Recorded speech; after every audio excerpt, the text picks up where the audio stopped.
आज एक बार फिर हमारे साथ हैं नगीना लोकसभा के सांसद चंद्रशेखर आज़ाद जी के प्रतिनिधि फ़हीम एडवोकेट अंसारी जी दर्शकों के लिए प्रस्तुत हैं इनसे की गई बातचीत के मुख्य अंश।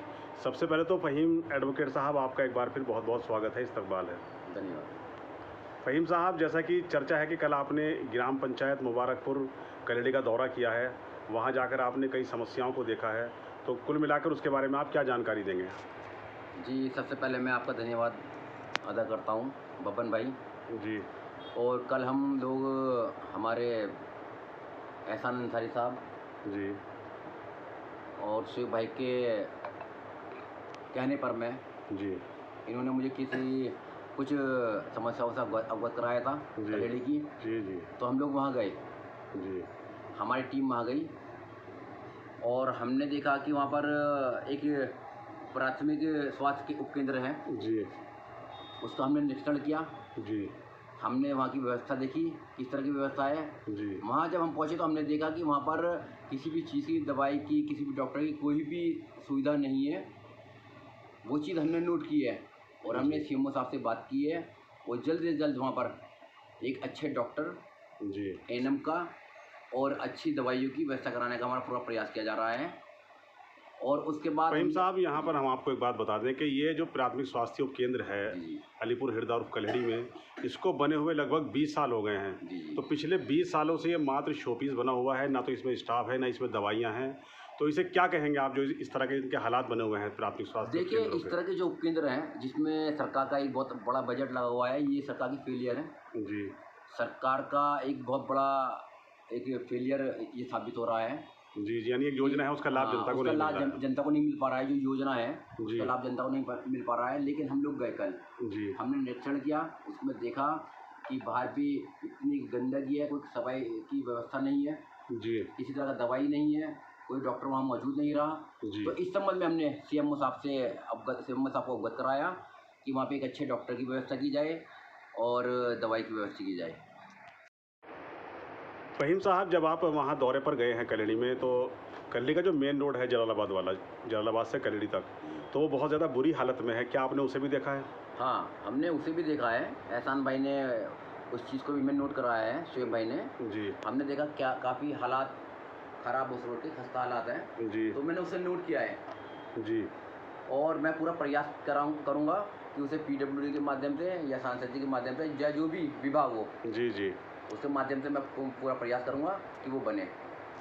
फ़हीम साहब, जो ग्राम पंचायत मुबारकपुर उर्फ़ कलेडी और अलीपुर हिरदा उर्फ़ कलेडी में कई जगह खंभे टूटे हुए पड़े हैं, बिजली के तार टूटे पड़े हुए हैं, यानी बिजली के जो हालात हैं वो बहुत ज़्यादा बुरे हैं। तो इसको लेकर आपका क्या कहना है, जब आपने दौरा किया है?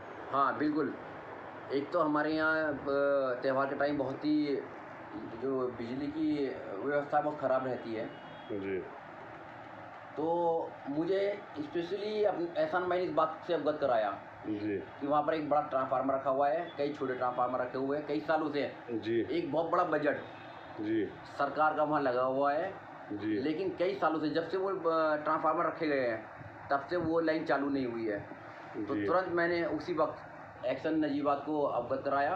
जी एक्शन नजीबात ने कहा है कि आप मुझे इसकी जो पिक वगैरह है, जो भी चीज़ है, वो आप किसी के माध्यम से भिजवा दें। तो मैंने उन्हें अवगत करा के उसकी फ़ोटो वगैरह भिजवा दी, फ़ोटोग्राफी करा के भिजवा दी।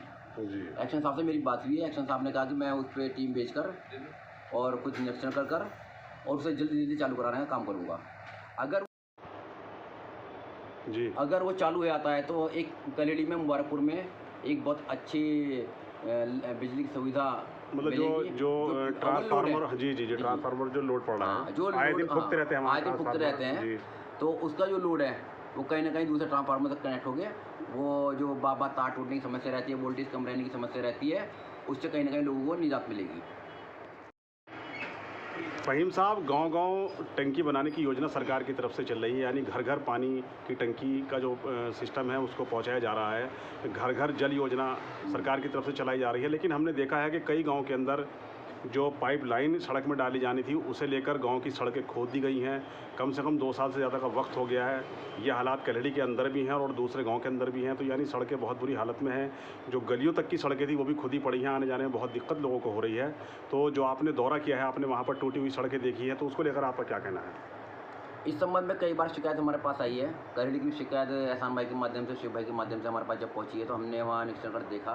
जी जब हमने निरीक्षण किया वहाँ देखा हमने कि जो जल निगम वाले लोग हैं, विभाग है, जी उसने जी पाइपलाइन के नाम से पाइपलाइन डाली है, लेकिन जो उसकी सड़क टूट गई थी उसको अभी तक रिपेयर नहीं किया गया, मरम्मत नहीं की गई। तो मैं आज उस संबंध में जल निगम अधिकारी से मैं बात करूंगा कि जिस तरह का जो पहले पाइपलाइन डालने के बाद सड़क की अभी तक मरम्मत नहीं गई, उससे काफ़ी आने जाने वाले लोगों को नुकसान हो रहा है। जी वहाँ बाइक के भी कई बार हादसे हो गए हैं, और वहाँ लेडीज़ जो मेला लगता है तो उसमें भी कई बार सुनने को मिला है जी कि वहाँ आए दिन लोग गिरते रहते हैं।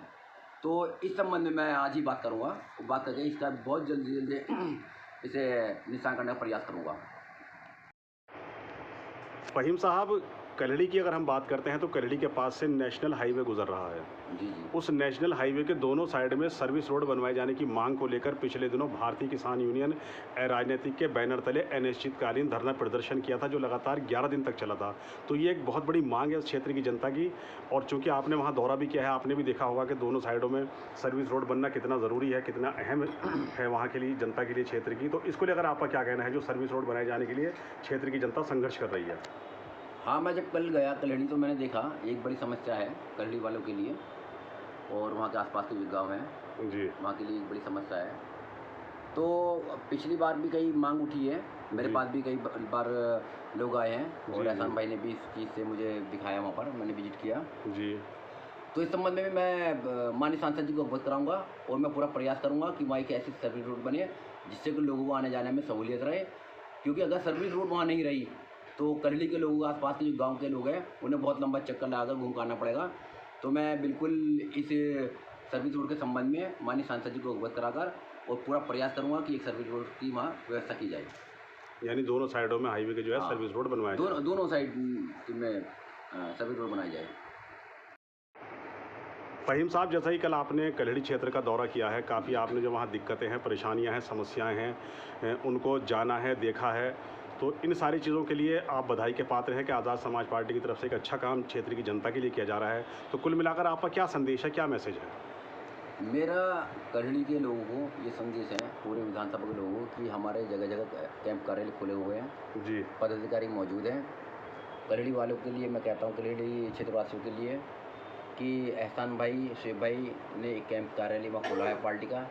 अगर किसी भी व्यक्ति को कोई समस्या है तो कैंप कार्यालय पहुँचे, लिखित रूप में अपना एक शिकायत पत्र दें। जी वो हमारे पदाधिकारी एहसान भाई या शिव भाई या जो भी वहाँ पे कैंप कार्यालय पे मौजूद हैं, वो उस समस्या को सुनेंगे और हमें भी अवगत कराएंगे। यदि कोई अगर समस्या ऐसी है, बड़ी समस्या है, वो हमें अवगत करा के हम पूरा प्रयास करेंगे कि किसी की भी कोई भी समस्या ना छूटे, और सब पे सुनवाई हो, और सबको जल्दी से जल्दी निस्तारण किया जाए, उसका हल किया जाए। और मैं अपने पदाधिकारियों से और जो कैंप कार्यालय चला रहे हैं उस पे मौजूद लोग हैं, मैं एक बात और बबन भाई, जी आप लोगों के माध्यम से मैसेज दे देना चाहता हूँ जी कि कई जगह से शिकायत आई है कि हम लोगों को काम करने नहीं दिया जा रहा है, और लोगों के माध्यम से। जी जी तो मैं इस पर सिर्फ ये कहना चाहूँगा कि आप ईमानदारी से निडर होकर काम करें। यदि आपको कोई परेशान करता है तो आप हमें बताएं। आज़ाद समाज पार्टी भीम आर्मी आपके साथ खड़ी है। जी। यदि कोई ज़्यादा शैतानी करेगा तो फिर उन्हें हम अपने स्तर से देखेंगे और ईंट सीट बजाने का काम करेंगे।